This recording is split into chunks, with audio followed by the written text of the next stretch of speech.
बिस्मिल्लाहिर्रहमानिर्रहीम। अस्सलामु अलैकुम वरहमतुल्लाहि वबरकातुहू।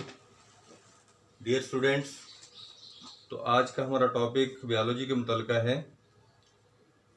जिसमें हम बाबा वरासत ग्रेगर जॉहन मेंडल के बारे में पढ़ना चाहते हैं।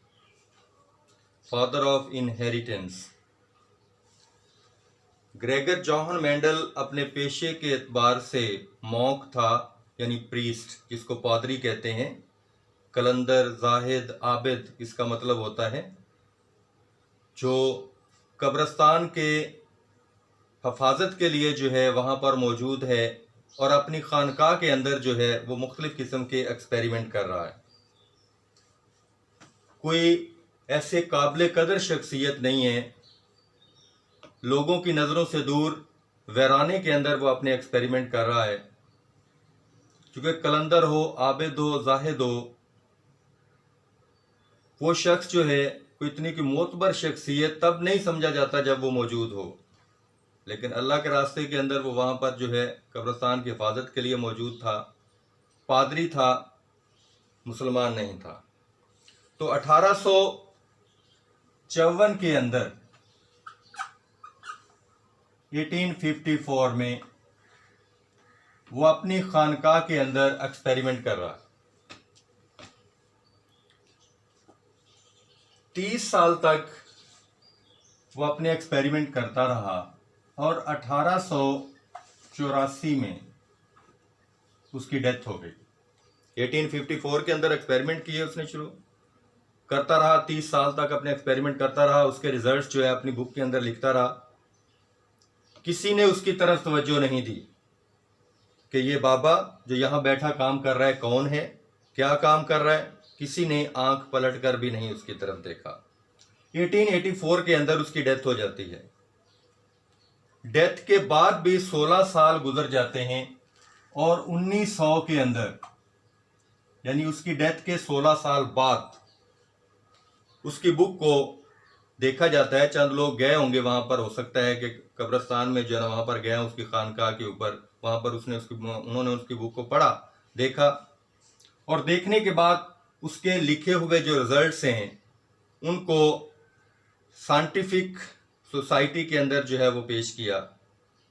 तो देखा कि जो उसने कवानीन मुरतब किए थे, जिसको मेंडेलियन इनहेरिटेंस भी कहते हैं, उसके कानूनों को, जिसमें लॉ ऑफ सेग्रीगेशन और लॉ ऑफ इंडिपेंडेंट असार्टमेंट दर्ज थे, आज भी जो है हम उनका नाम लेकर पढ़ रहे हैं। और आज भी हम इस बात की वाज़े तौर पर इस बात की जो है वो तशफ़ी समझते हैं अपने अंदर कि उन्होंने जो बात की थी वो मुकम्मल तौर पर आज भी जो है वो सादर आती है।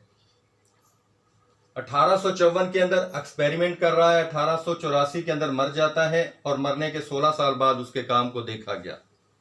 मेंडल ने अपने एक्सपेरिमेंट के अंदर मटर के पौधे को, पाइजम सेटिवम को शामिल किया और कहा कि ऐसी वो ऑर्गेनिज्म जो इनहेरिटेंस के एक्सपेरिमेंट में यूज होती है, उसके अंदर चंद एक कैरेक्टरिस्टिक्स का होना लाजमी है कि एक तो उसका fast and short life cycle होना चाहिए, यानी उसका लाइफ साइकिल जो है वो इतना लेंथी नहीं होना चाहिए कि एक एक्सपेरिमेंट करते हुए जो है वो खासा अरसा गुजर जाए, साल बाद उसके रिजल्ट्स आए। नहीं, उसका लाइफ साइकिल जो है फास्ट एंड शॉर्ट होना चाहिए। दूसरा, वो अक्सर जो है सेल्फ ब्रीडिंग करता हो, उसके अंदर सेल्फ पोलिनेशन होती हो। तो लिहाजा मटर का जो पौधा है, इसके ऊपर लगने वाला जो फूल है उसके ऊपर एक हफाजती गुलाफ होता है जिसको कील कहा जाता है। इस तरह से, यानी इसका जो फूल है इसके ऊपर ये हफाजती कील जो है ये मौजूद होता है।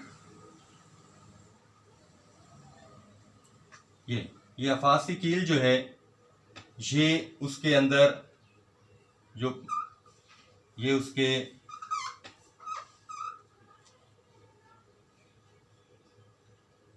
स्टेमन्स और ये उसकी कार्पल, ऊपर हफाजती कील होने की वजह से ये हमेशा सेल्फ फर्टिलाइज्ड होगा। अगर इसको क्रॉस पोलिनेशन इसके अंदर करवानी हो तो फिर इसके जो पोलन ग्रेन्स हैं जो इसके स्टेमन्स के अंदर इसके एंथर में मौजूद हैं उसको काट लिया जाता है और किसी और पौधे के, यानी वो मटर का ही पौधा, उसके पोलन ग्रेन जो है इस पर गिराकर इसकी क्रॉस पोलिनेशन की जाती है और अपने रिजल्ट्स लिए जाते हैं।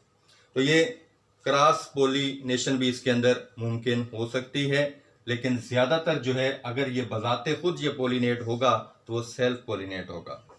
इसके बाद तीसरी जो खासियत दी गई है कि the organism should have contrasting traits, यानी उसके अंदर जो ट्रेट्स हों यानी खसूसियात हों वो वाज़ेह हों, यानी कद के एतबार से दो डिस्टिंक्ट ट्रेट्स होना लाजमी है। इंसानों के अंदर जैसे है कि कद की कोई वाज़ेह ट्रेट्स नहीं हैं, बहुत सी दरमियानी हालतें होती हैं। ऐसा नहीं है कि एक शख्स 4 फुट का है दूसरा 7 फुट का है, दरमियान में कोई हालत ही नहीं, ऐसा नहीं है, बहुत सी दरमियानी हालतें हैं। लेकिन मटर के लिए, मटर का जो पौधा है उसकी कद की मुनासबत से अगर देखा जाए तो उसमें वाज़ेह ट्रेट्स हैं। एक ड्वार्फिज्म के अंदर आएगा जो छोटे कद के हैं, और एक टॉल ऑर्गेनिज्म होगी, टॉलेस्ट होगी, जो लंबे कद की जो है ना टॉलनेस उसके अंदर खासियत जो है वो पाई जाएगी, वो लंबे कद की होगी। तो जो वाज़ेह ट्रेट्स हैं जो इसके अंदर पाई जाती हैं। नेक्स्ट उसने दी है there should be number of different traits that can be studied. इसके अंदर बहुत सी खसूसियात जो है मुख्तलिफ होनी चाहिए। मटर के पौधे के अंदर 14 क्रोमोसोम्स हैं, इसलिए ये 7 ट्रेट्स में एक दूसरे से डिफरेंट हो सकता है। वाज़ेह ट्रेट्स इसके अंदर हो सकती हैं। नंबर ऑफ क्रोमोसोम इसमें 14 है और जो पेयर होंगे वो 7 पेयर होंगे होमोलॉगस क्रोमोसोम्स के इसके अंदर।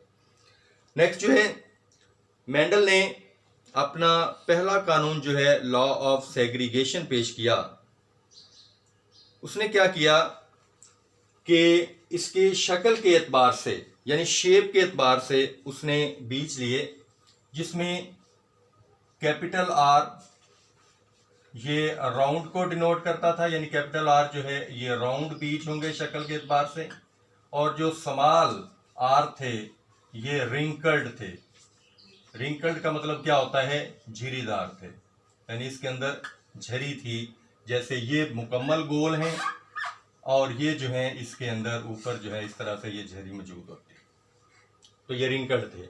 ये शक्ल के एतबार से इसने 2 किस्म के बीज को जब काश्त किया, मेल के लिए जो साइन होता है वो ये है और फीमेल के लिए जो साइन होता है वो ये है। जब इसमें सेग्रीगेशन हुई यानी ड्यूरिंग गैमेट फॉर्मेशन, हर गैमेट को इनमें से एक एक अलील मिली। इसी तरह ये भी होमोजाइगस है लेकिन ये रिंकल्ड है, इसके जो बीज का जो शेप है वो रिंकल्ड है, जबकि ये कैपिटल आर जो है ये डोमिनेंट है। जहां पर ये अकेला आर होगा वो बीज राउंड हो जाएगा, और जहां पर दोनों छोटे आर इकट्ठे होंगे वो बीज जो है रिंकल्ड हो जाएगा।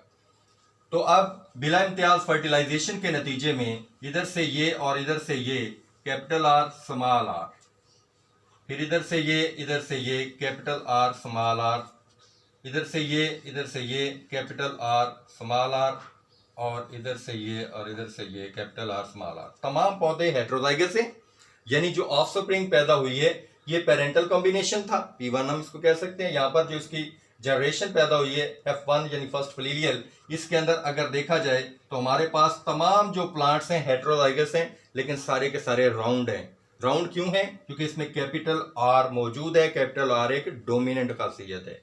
नेक्स्ट जो है इनमें से अगली नस्ल के अंदर जो है मेंडल ने फिर जो है इनमें से 2 पौधों के बीजों का आपस में क्रॉस करवाया, दोनों हेटेरोजाइगस थे। इनमें से ये अगर जो है मेल है और ये फीमेल है, इसमें सेग्रीगेशन हुई, capital R small R, gamete formation, capital R small R, यानी गीमेट फॉर्मेशन के दौरान दोनों साथी एलील्स कुछ इस तरह से जुदा हो जाती हैं कि दोनों गैमेट्स को इनमें से एक एक अलील मिलती है। अब अलील्स की बिला इम्तियाज फर्टिलाइजेशन के नतीजे में इनमें दोनों साथी अलील जब इकट्ठी हो जाती हैं तो अपनी खसूसियत का अजहार कर देती हैं। इसको हम लॉ ऑफ सेग्रीगेशन कहते हैं। यहां से ये इधर से ये कैपिटल आर राउंड होगा, इधर से ये capital R small R round, इधर से ये capital R small R round, इधर से ये स्मॉल आर रिंकल्ड। एक बीच जो है यहाँ पर क्या है, रिंकल्ड पैदा हो गया है। तो यहाँ पर उसकी जो F1 यानी फर्स्ट फलीलियल की रेशियो थी वो 3:1 था। It's phenotypical ratio. क्योंकि फिनोटाइप क्या होता है, किसी खसूसियत के अंदाजे अजहार को फिनोटाइप कहते हैं। तो जब फिनोटिपिकली हमने इसमें देखा है तो 3 इसके अंदर जो है वो राउंड पैदा हो रहे हैं, जबकि सिर्फ एक जो है वो रिंकल्ड है। तो यहाँ पर फिनोटाइप जो इसकी रेशियो आएगी 3:1 आएगा। जबकि जो इसकी जीनोटिपिकली रेशियो होगी जीन्स के कॉम्बिनेशन के एतबार से, तो इसमें ये वाला क्या है, ये इसमें होमोजाइगोट है 1:, और 2 इसमें हेट्रोजाइगोट है, जबकि 1 जो है इसके अंदर फिर होमोजाइगोट है और ये रिंकल्ड है। इसकी जो जीनोटिपिकल रेशियो होगी 1:2:1 होगी। ये जीनोटिपिकल रेशियो है और ये फिनोटिपिकल रेशियो है। ठीक है। इसके बाद मेंडल ने क्या किया, इसमें नेक्स्ट जो है फिर क्रॉस करवाया और इसके एक हेट्रोजाइगस को क्रॉस करवा दिया गया स्मॉल आर के साथ। इसमें याद रखें कि इसमें अरिस्टोटल के दौर में यानी ग्रीक पीरियड के दौरान जो है लोग समझते थे कि जनरेशन का जो फैसला है वो सिर्फ वालिद करता है। ऐसा नहीं है।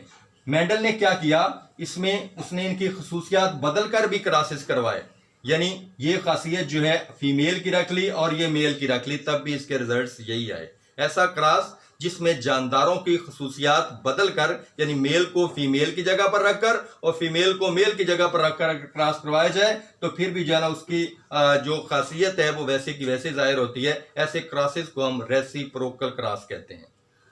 और ये हम मोनो हाइब्रिड क्रॉस के बारे में पढ़ रहे हैं, चूंकि ऐसा क्रॉस जिसके अंदर सिर्फ एक ही खसूसियत मुख्तलिफ हो, यहां पर सिर्फ शक्ल के एतबार से मुख्तलिफ है, शेप है यहां पर, तो ये मोनो हाइब्रिड क्रॉस है। अगर हम 2 खसूसियात का बैक वक्त मुताला करेंगे तो वो लॉ ऑफ इंडिपेंडेंट असार्ट में होगा, उसको हम डाई हाइब्रिड क्रॉस कहते हैं। तो आज हम जो है मोनो हाइब्रिड क्रॉस के बारे में ही पढ़ रहे हैं। यहां पर इसके अंदर सेग्रीगेशन हुई, कैपिटल आर स्मॉल आर, ये गिमेट फॉर्मेशन है। यहां पर सेग्रीगेशन हुई है, दोनों साथी एलील्स एक दूसरे से जुदा हो गई हैं। यहां पर भी ऐसे सेग्रीगेशन हुई, दोनों साथी एलील जो हैं वो अपने अपने गैमेट में जा चुकी हैं। अब फिर इनकी बिला इम्तियाज फर्टिलाइजेशन के नतीजे में उसी तरह से ये इसका फर्टिलाइजेशन होगी, इधर से ये कैपिटल आर स्मॉल आर, इधर से ये स्मॉल आर और इधर से ये स्मॉल आर। F2 यानी सेकंड फलीलियल के अंदर जो उसकी रेशियो आई है, इसमें 2 जो है राउंड हैं जबकि 2 जो हैं ये रिंकल्ड हैं। ये इसकी फिनोटिपिकल रेशियो है। ठीक है। इसके अंदर ये दोनों जो हैं रिंकल्ड आए हैं जबकि ये दोनों जो हैं ये राउंड हैं लेकिन हेट्रोजाइगस हैं। क्या आप में से कोई बच्चा बता सकता है कि यहां पर ये भी इसकी जो शक्ल है ये भी राउंड है, इसकी शक्ल भी राउंड है, इनके अंदर क्या डिफरेंस है? ये बाप से ये बच्चा किस तरह मुख्तलिफ है? ये भी राउंड है, ये भी राउंड है, लेकिन किस तरह मुख्तलिफ है? ये जीनोटिपिकली एक दूसरे से डिफरेंट हो चुके हैं। क्यों? चूंकि ये होमोजाइगोट है और बच्चा क्या था? हेट्रोजाइगोट है। ऐसे ही ये भी होमोजाइगोट है जो वालदा थी, और जो इसका बच्चा है वो भी क्या है? यहां पर जो है ये फिनोटिपिकली भी एक दूसरे से डिफरेंट हो गए हैं और जीनोटिपिकल भी एक दूसरे से डिफरेंट हो गए हैं, क्योंकि ये रिंकल्ड थे, ये राउंड है, वो होमोजाइगोट थी और ये हेट्रोजाइगोट है। तो लिहाजा ये फिनोटिपिकली भी इससे डिफरेंट है और जीनोटिपिकली भी इससे डिफरेंट है।